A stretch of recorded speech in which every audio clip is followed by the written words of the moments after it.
परमात्मा की तलाश, कोई कहता है स्वयं के स्वरूप का अनुसंधान। लेकिन चाहे जिस तरीके से हम कहें, तलाश हमारी एक ही है, ज्ञान की तलाश। ये तो कॉन्सिक्वेंसेस हैं आत्मज्ञान के। तो दो तरह के ज्ञान हमारे जीवन में बड़े स्पष्ट हैं। पहला विज्ञान। विज्ञान का मतलब स्वयं से बाहर की चीजों का ज्ञान। विज्ञान का मतलब है स्वयं से बाहर की। हमारा शरीर भी स्वयं से बाहर है, we know it, we feel it. हमारा मन भी स्वयं से बाहर है। तो स्वयं से बाहर का ज्ञान वो विज्ञान है। उस विज्ञान को हम सीखते हैं। वो चाहे किसी भी तरीके से सीखा जा सकता है। कोई उसके लिए खेती बाड़ी करता है, वो भी एक तरीके का विज्ञान है, वो सीख रहा है। कोई डॉक्टर होता है, कोई इंजीनियर होता है, मैं अध्यापक हूँ। हम सब लोग कोई ना कोई विज्ञान सीखते हैं। उस विज्ञान की उपयोगिता की वजह से हम उससे समाज में धन कमाते हैं। उस धन से हम अपने और अपने लोगों की शरीर और मन की आवश्यकताओं की पूर्ति करते हैं। तो ज्ञान और विज्ञान। ज्ञान का मतलब है स्वयं की खोज, स्वयं की जानकारी, स्वयं को जानना। इसके लिए हमारे शास्त्रों में अलग अलग शब्दों का इस्तेमाल किया गया है। हम कहते हैं विद्या, अविद्या।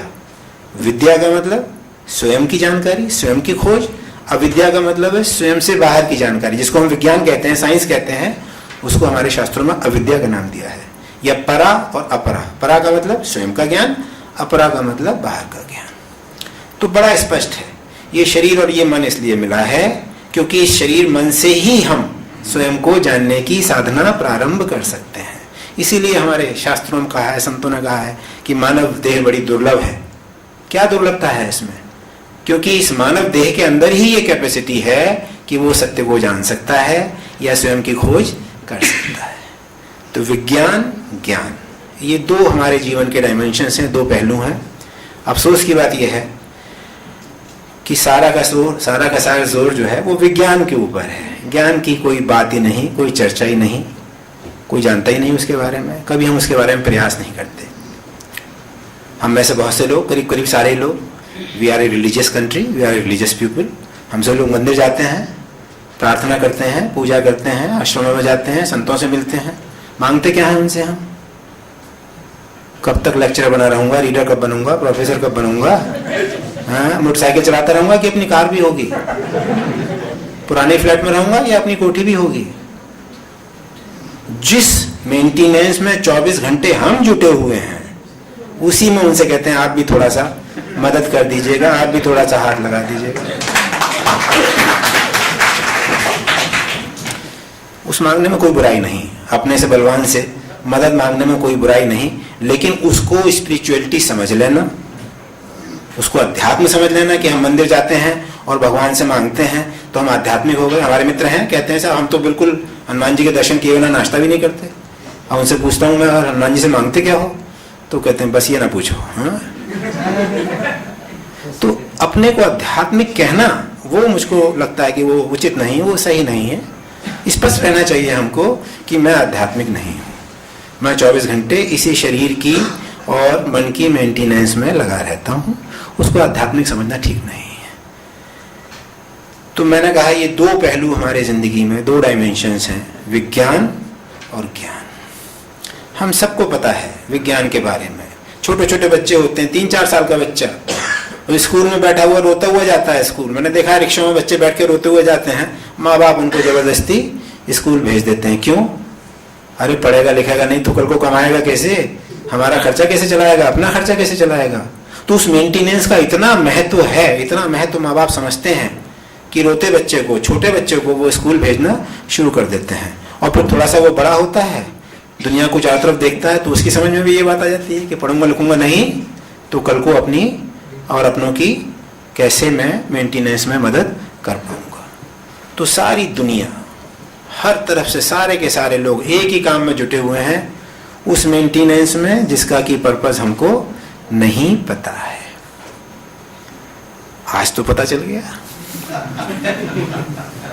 अब तो कम से कम ये प्रयास होना चाहिए कि ठीक है मेंटेनेंस भी करेंगे, लेकिन थोड़ा समय इस मेंटेनेंस का पर्पस क्या है, उस पर्पस के लिए भी तो लगाएंगे। 24 घंटे तबला ठोकते रहिएगा तो बजाइएगा कब उसको? तो एक बिगनिंग हमको करनी पड़ेगी। एक बिगनिंग, एक शुरुआत करनी पड़ेगी उस तरफ की यात्रा की। और शुरुआत के लिए मैं कहता हूँ, फिर again once again I come to the same point, एक काम ऐसा करें जो कि डायरेक्टली या इनडायरेक्टली हमारी मेंटेनेंस को ही सपोर्ट ना करता हो। अभी हम जितने भी काम कर रहे हैं 24 घंटे, डायरेक्टली या indirectly they are supporting our maintenance. लेकिन एक काम 24 घंटे में 1 घंटे का समय ऐसा निकालें जबकि तय कर लें कि इस 1 घंटे में मैं कोई ऐसा काम नहीं करूंगा जो कि मेरी मेंटेनेंस को सपोर्ट करता हो। कुछ समझ में नहीं आएगा तो आंखें बंद करके चुपचाप बैठा रहूंगा 1 घंटे तक। ये आंखें बंद करके चुपचाप बैठना ही मेडिटेशन है, ध्यान है। मैं ध्यान भी सिखाता हूँ, फिर कभी मौका लगा तो ये तय कर लें कि हमको अपनी जिंदगी में कुछ काम करना है जो कि मेंटेनेंस के साथ साथ जो हमारे जीवन का उद्देश्य है, जो पर्पस है, उसकी तरफ भी हमको ले जा सके। तो जैसे मैंने कहा, शुरुआत के लिए आधा घंटा, पौन घंटा, 1 घंटे का समय निकालेंगे, चुपचाप आंखें बंद करके बैठे रहेंगे। उसके बाद कुछ दिनों बाद लिटरेचर पढ़ेंगे। हमारे पास इतना रिच लिटरेचर है स्पिरिचुअलिटी का, सारी दुनिया में कहीं भी नहीं है। सारी दुनिया का लिटरेचर अगर एक तरफ कर दें और हमारा लिटरेचर स्पिरिचुअलिटी का एक तरफ कर दें तो हम उनसे कई गुना ज़्यादा हैं। हमारे यहाँ जितने एनलाइटेंड मास्टर्स हुए हैं, जिन लोगों ने स्वयं को जाना है, जितने संत हुए हैं, सारी दुनिया में उतने संत नहीं हुए। क्यों? उसका कारण है। उसका कारण ये कि हमारे यहाँ इंटेलिजेंस की यही पहचान थी। हम उस व्यक्ति को बुद्धिमान कहते थे जो कम उम्र में ही सत्य की खोज में लग जाता था। कम उम्र में ही जिस व्यक्ति ने सत्य की तलाश, जीवन के उद्देश्य की तलाश कर दी, उसको हमने बुद्धिमान कहा। इसलिए हमारी जितनी मनीषा है, हमारे जितने बुद्धिमान व्यक्ति हुए हैं, वो सब एक ही खोज में निकले हैं, स्वयं की खोज में लग गए। जबकि हमसे बाहर जो दूसरे देश हैं, मुल्क हैं, अमेरिका है, यूरोप है, दूसरे कंट्रीज हैं, वहाँ शरीर को और मन को मेंटेन करने में कैसे सुविधाजनक बनाया जाए, कैसे उसकी प्रोडक्टिविटी बढ़ाई जाए, सारा ध्यान जो था वो उसके ऊपर था। तो विज्ञान का सारा विकास पश्चिम में हुआ और ज्ञान का सारा विकास हमारे यहाँ हुआ। तो इतना रिच लिटरेचर है, इतना रिच लिटरेचर है जिसकी कोई सीमा नहीं है। हमारे पास उपनिषद हैं, हमारे पास पुराण हैं, हमारे पास वेद हैं, हमारे पास गीता है, हमारे पास महावीर के वचन हैं, बुद्ध के वचन हैं, कबीर के वचन हैं। तो पढ़ें उसको और समझने की परवाह ना करें। शुरू में कुछ समझ में नहीं आएगा, लेकिन तय कर लें आधे घंटे तक हमको कोई स्पिरिचुअल किताब पढ़नी है। अभी समझ में तो मार्केटिंग नहीं आती शुरू में है, तो स्पिरिचुअलिटी तो समझ में नहीं आएगी, लेकिन ये तय कर लें आधे घंटे, पौन घंटे का समय हमको उस किताब को पढ़ने में लगाना है। तो आधे घंटे के लिए आंखें बंद करके बैठें, आधे घंटे के लिए ऐसी किताब पढ़ें जिसको कि मैं कह रहा हूँ स्पिरिचुअल किताब है, जो किसी तरीके से आपकी मेंटेनेंस में कोई मदद नहीं करती है। धीरे धीरे धीरे धीरे पाएंगे आप a new stream in your life has started. एक नया जीवन का एक ढंग जो है वो शुरू हो गया है। और फिर जैसे कोई फिजिक्स में पीएचडी करना चाहे तो हम क्या कहते हैं उससे? हम कहते हैं भाई पहले बेसिक लेवल पे थोड़ा सा फिजिक्स पढ़ो, प्राइमरी लेवल पे फिजिक्स पढ़ो, फिर सेकेंडरी लेवल पे फिजिक्स पढ़ो, फिर बीएससी और एमएससी के लेवल पे फिजिक्स पढ़ो। उसके बाद अगर पीएचडी करनी है तो यूनिवर्सिटी के किसी फिजिक्स के प्रोफेसर को पकड़ो जिसकी खुद की पीएचडी हो गई हो और जो दूसरों को भी पीएचडी कराता हो, और उनसे जाके प्रार्थना करो, साहब मैं आपके अंडर में पीएचडी करना चाहता हूँ। वो आपको पीएचडी कैसी की जाए वो कराएंगे आपको। जैसे उनकी पीएचडी हो गई ऐसी आपकी भी पीएचडी हो जाएगी। तो जब आपने सफिशिएंट अमाउंट ऑफ लिटरेचर पढ़ लिया है, आप आंखें बंद करके काफ़ी देर बैठ चुके हैं, आपकी समझ में अध्यात्म कुछ कुछ आने लगा है, then find a living master. फिर ऐसे संत को ढूंढें, ऐसे संत को ढूंढें जिसकी पीएचडी हो चुकी है अध्यात्म की, मतलब जिसने स्वयं को जान लिया है। देयर आर मेनी पर्सन्स, चूंकि हमको उस तरफ की जानकारी नहीं है।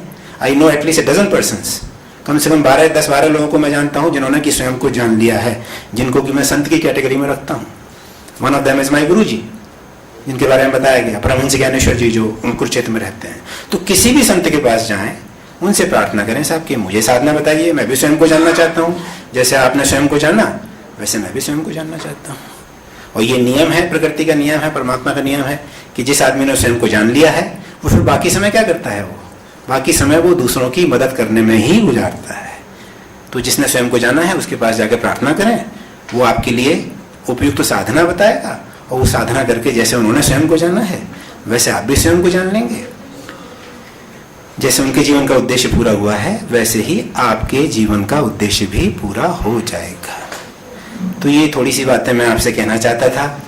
बहुत सारे क्वेश्चन आंसर होंगे, लेकिन I am postponing them for the moment, क्योंकि अभी कई प्रेजेंटेशन होने हैं। लेकिन प्रेजेंटेशन के बाद मैं यहाँ रुकूंगा। अगर उसके बाद भी अगर आपकी इतनी जिज्ञासा है, कुछ जानना चाहें इस विषय में और आगे, I am available for that service. इस बीच में एक काम कर लीजिएगा, बस मेरा मोबाइल नंबर नोट कर लीजिएगा। कभी भी जरूरत पड़े 24 hours I am available for this service.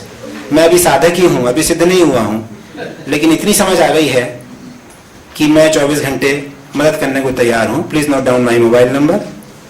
मेरा नाम है अनिल कुमार अग्रवाल और मेरा मोबाइल नंबर है 93396931 ये मेरा मोबाइल नंबर है। मेरी एक वेबसाइट भी है, हमारी गुरुजी के आश्रम की वेबसाइट है। जो आप लोग कंप्यूटर देखना चाहते हैं, जानते हैं, कंप्यूटर में जिनकी रुचि है, they can visit the website www.paramhansgyaneshwar.com www.paramhansgyaneshwar.com। और जैसे कि मैंने कहा, इस सेशन के बाद भी मैं रुकूंगा।